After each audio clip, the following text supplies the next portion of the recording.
On Zombie Reddit, today's story is... My family excluded me from my sister's wedding while I was financing their lives 4 years later. When they lost everything, they asked me for help with tears in their eyes. My existence was centered on my studies, personal dedication, and silent permanence in the shadows, while my older sister bathed in the golden glow of my parents' affection. They idolized her, naming her their greatest joy, while I represented a late addition, from whom they expected achievements only for the benefit of their future. I did not choose this role, I simply accepted it because I saw no other alternative. One night, after hours immersed in academic texts and notes, I was completely exhausted. The small space of my university dormitory seemed more claustrophobic than ever. The dim lighting barely dispelled the weight of my loneliness. Looking for a brief escape, I checked my phone, distractedly browsing social networks. Then, I discovered it. The post hit me like a physical blow. There she was, my sister, radiant in an elegant dress surrounded by happy faces at her engagement celebration. The text below the image caused my heart to sink. Looking forward to celebrating our wedding in Hawaii with all our loved ones. All her loved ones apparently excluding me. I stared at the photograph, hoping I had misinterpreted. Was it a joke? But no, my parents were proudly posing next to her, elegantly dressed, beaming as if they had won $1 million prize. Relatives I hadn't seen for years filled the image, laughing and raising glasses of champagne. All present. All except me. A cold numbness ran through my body, quickly followed by a stabbing, burning pain in my chest. They didn't even consider informing me. My sister always treated me like a stranger, but I didn't expect her to even bother sending me a simple message. My parents, who constantly instilled in me the importance of family, did not think it necessary to include me in one of the most significant moments of their existence. My memories emerged involuntarily, uninvited and merciless. Summers working 2 part-time jobs so they wouldn't have to worry about outstanding payments. Turning down nights out with friends to study because failing was not an option. I was to make them proud. Enduring repeated lectures about how my future success was the family retirement plan. Every personal sacrifice was for them, for this family. However, when it really mattered, I was invisible. Tears came unexpectedly, blurring my vision as I looked at the screen. I didn't usually cry, not anymore. Years of suppressing emotions had made me an expert at hiding my suffering, but this cut deeper than I could have imagined. I dried my face, trying to regain composure.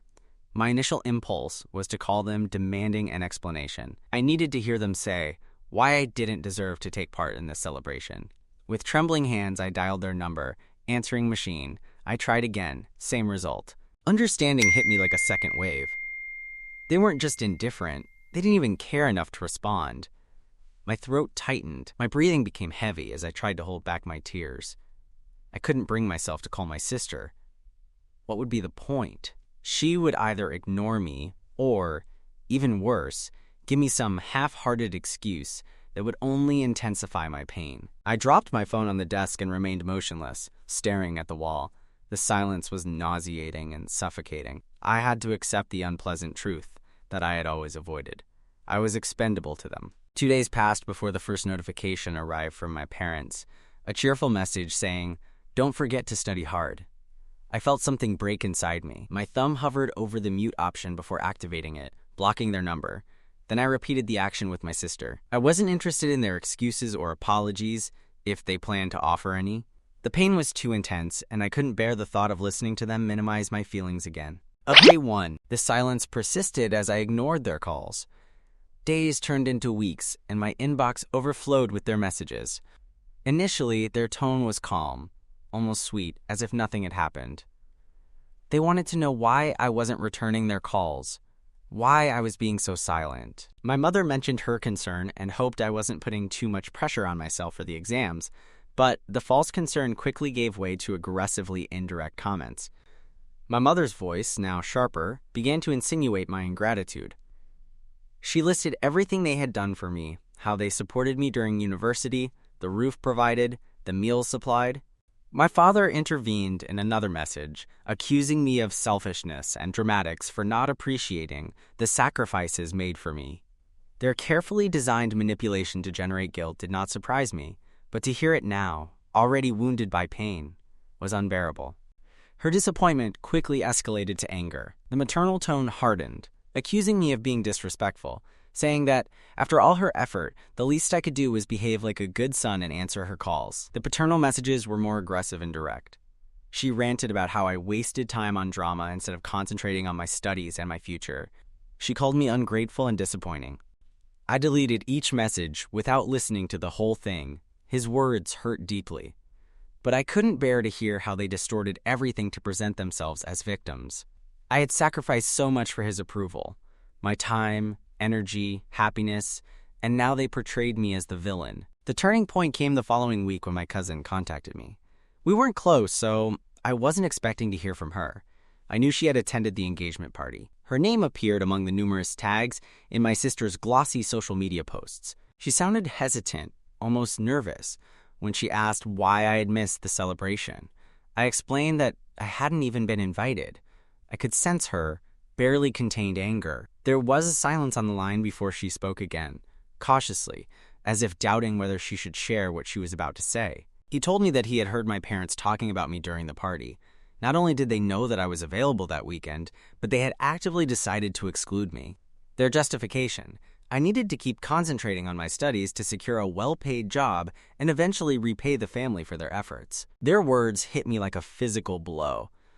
I had spent years giving up everything to meet impossible expectations, always hoping that one day they would recognize my worth, and yet there they were, treating me as an investment instead of a child. What did I do to deserve such treatment? I didn't skip parties. I refused to meet up with friends just to make them proud. But my cousin wasn't finished. She hesitated again before revealing that she had heard from her parents that the Hawaiian wedding was not just an extravagance. It represented an imminent financial disaster. My parents had emptied all their retirement savings and remortgaged their home to finance it. During the engagement celebration, my father even joked with guests about how I was too busy being a bookworm to accompany them. I felt sick.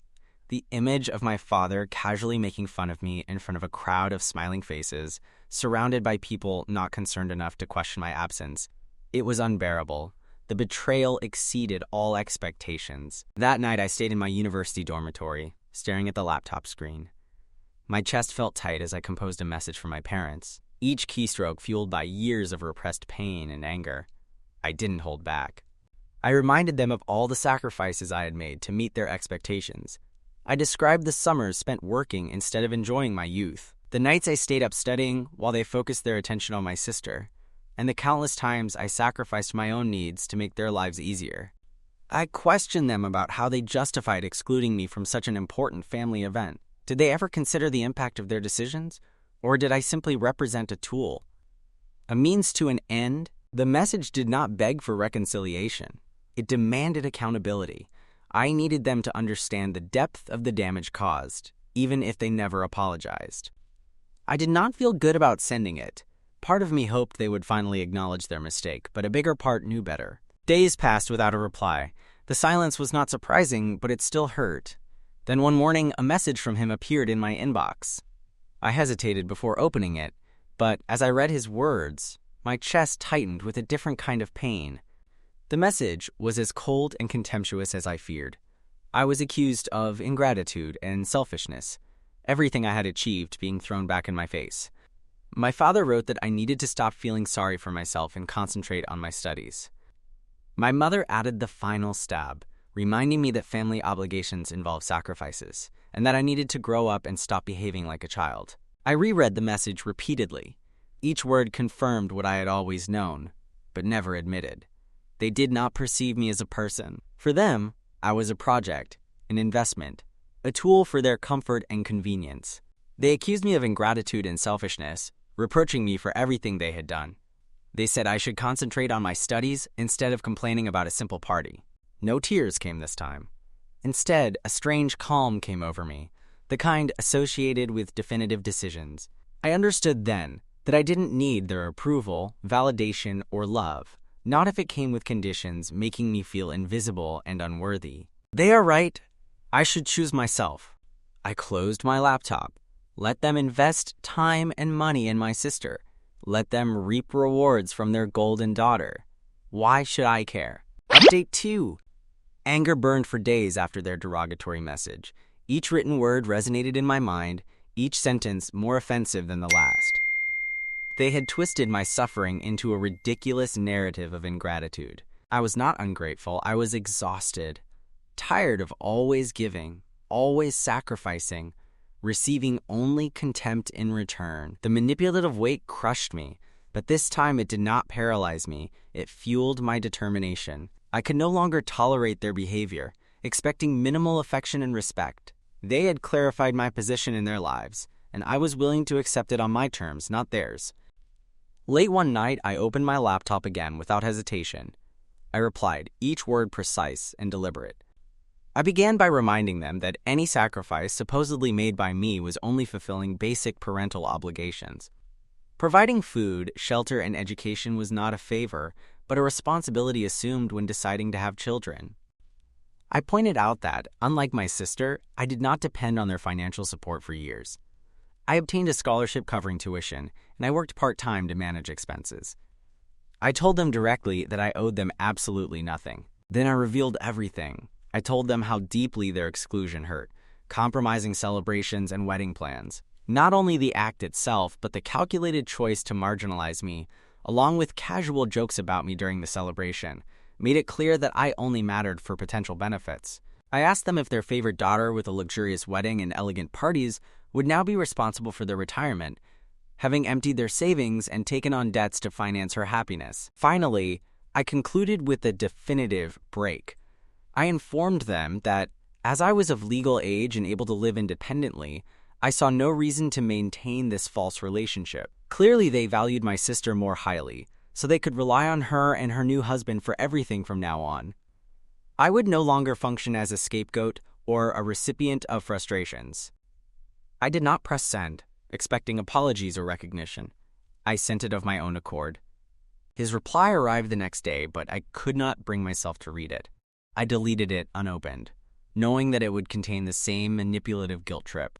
But they were not finished. That same afternoon, my phone buzzed with a call from my mother. I hesitated. My thumb hovered over the reject option, but I decided to answer. Her voice sounded cold, barely concealing her annoyance. She began a monologue about her disappointment, disbelief at my family abandoning me over a trivial matter. She insisted that the wedding did not concern me, that I had no right to feel excluded. I interrupted, saying that she completely misunderstood. It wasn't just a wedding, it was everything. Years of being ignored, belittled, and treated as an afterthought. I asked how she would feel if the roles were reversed, if I had thoughtlessly excluded her from something significant. Her response was predictable and irritating. She said I was exaggerating, that there was no justification for all the fuss. According to her, emotions were clouding my judgment. The contained anger exploded. I explained that my emotions were not the problem. Her complete lack of responsibility was. I said that I had spent my whole life trying to meet impossible expectations, sacrificing happiness for approval. And now it was over. She tried to interrupt, but I wouldn't let her. I told her that if she wanted to continue showing favoritism, she could do so without my vital presence. His tone turned glacial. He accused me of selfishness, throwing away family over a misunderstanding. I laughed bitterly, replying that the only misunderstanding was his belief that I would tolerate such behavior for long. I cut off communication before he could reply. Barely 5 minutes later, the phone rang again. This time, it was my father. His tone was harsh and confrontational. He accused me of ingratitude and disrespect, of dishonoring the family. I matched his intensity, expressing that respect must be earned, not demanded. I recalled the sacrifices made by the family, unrecognized, while my sister received praise for minimal efforts. His response was evasive, as always. He said life was unfair and required strength. He claimed the wedding did not concern me and required personal improvement. That was the final limit. I communicated termination of search for approval, suggesting that interested parties save their sermons. Then I ended the call. I thought it was over, but my sister intervened. She called later, her voice exuding false concern. She said she didn't understand my annoyance, assuming I was disinterested in the wedding because of my academic commitments. Uncontrollable frustration. I explained assumption exemplified low family value. I described her as spoiled, arrogant, and lacking in vitality. I indicated parental debt for benefits received, including celebrations, suggesting preparation for future requests for help in old age. Tone changed, becoming defensive. She accused me of jealousy and trying to ruin her happiness. I laughed during her speech, responding to unnecessary additional destruction. She and her parents were efficiently getting on with their lives. Before responding, I cut off communication. I felt liberated, free of expectations, manipulation, and constant reminders of supposed inadequacy. I didn't need approval. I didn't need affection. I had dedicated my life to pursuing something that was never offered voluntarily, and I was finally abandoning the pursuit.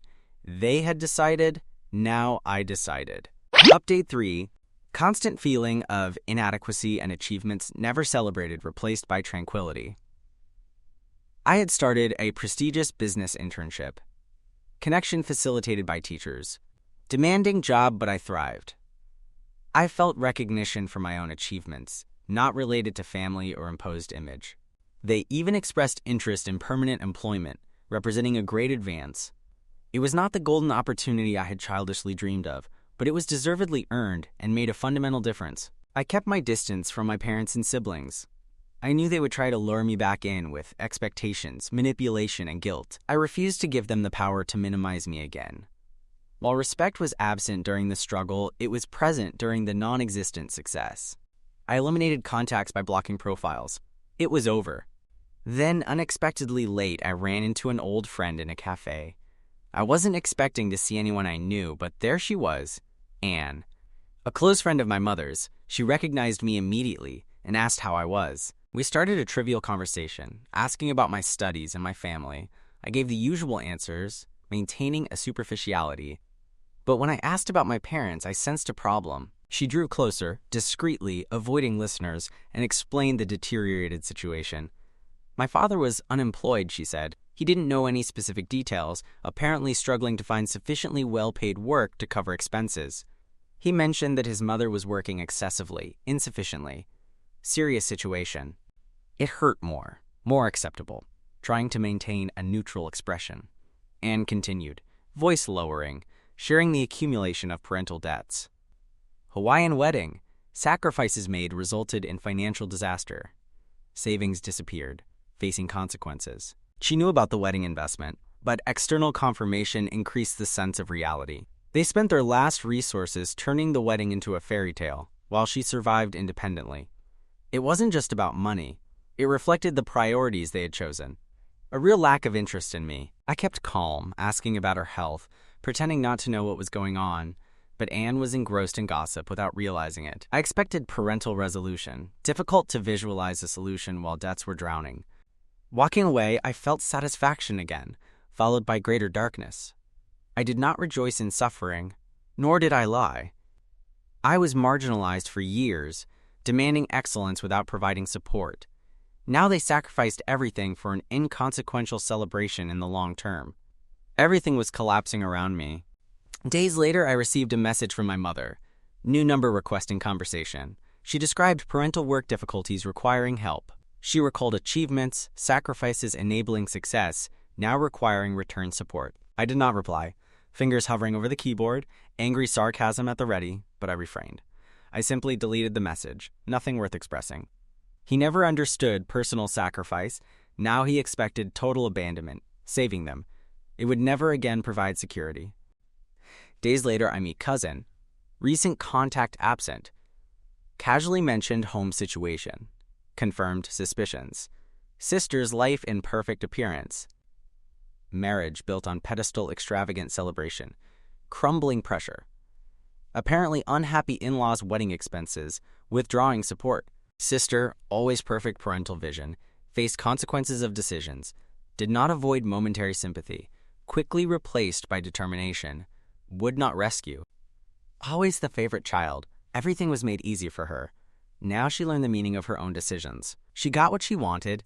Now, in adverse circumstances, she lacked support. Satisfaction felt did not wish harm, but understanding of the final imperfect life presentation received. Visualize reality. Update 4. Updating work night when phone vibrated, unknown number. Initially, I hesitated. Unrecognizable.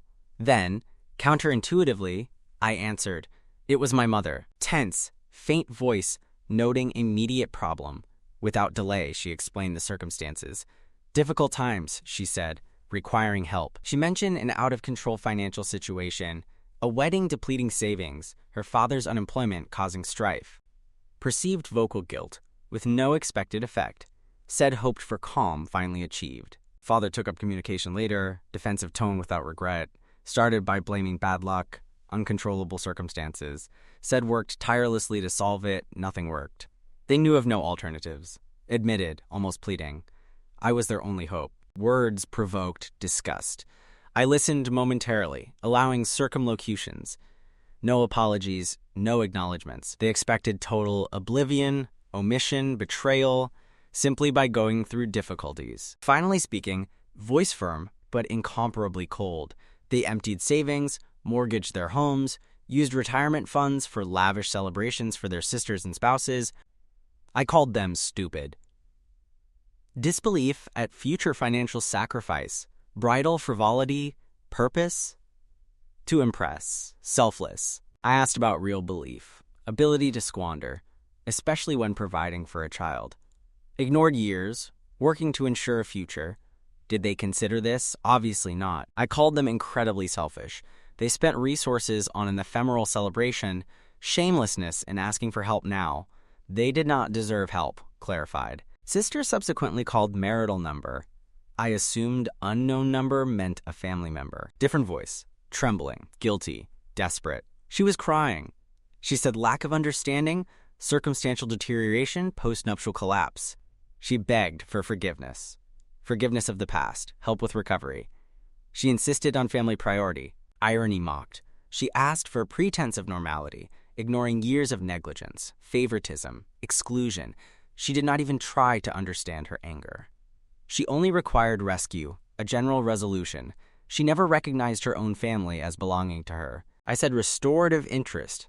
Family was a priority, but for a long time it was in last place. Years of enjoying attention, existing in a bubble built around her while she survived independently. Now, perfect constructed life breaking apart, desired total repair. Began plea absent coldness, not coldness, fed up. Remembered ease, vital elimination, favorable circumstances. Would not allow re-entry, simply creating vital disaster. Did not build world, certainly did not destroy, why repair it? I ended communication early. In the days that followed, I received texts, emails, calls, guilt-inducing apologies, disguised pleas for help, all of which I ignored. Actions and consequences would be dealt with later. Unnecessary. My own future was the priority. The future excluded them. Last message from Mother, a single line. We're sorry, please don't give up. Reality, they never really had me. Now, final point. They had no support except their own. Additional words, unnecessary. They had an answer.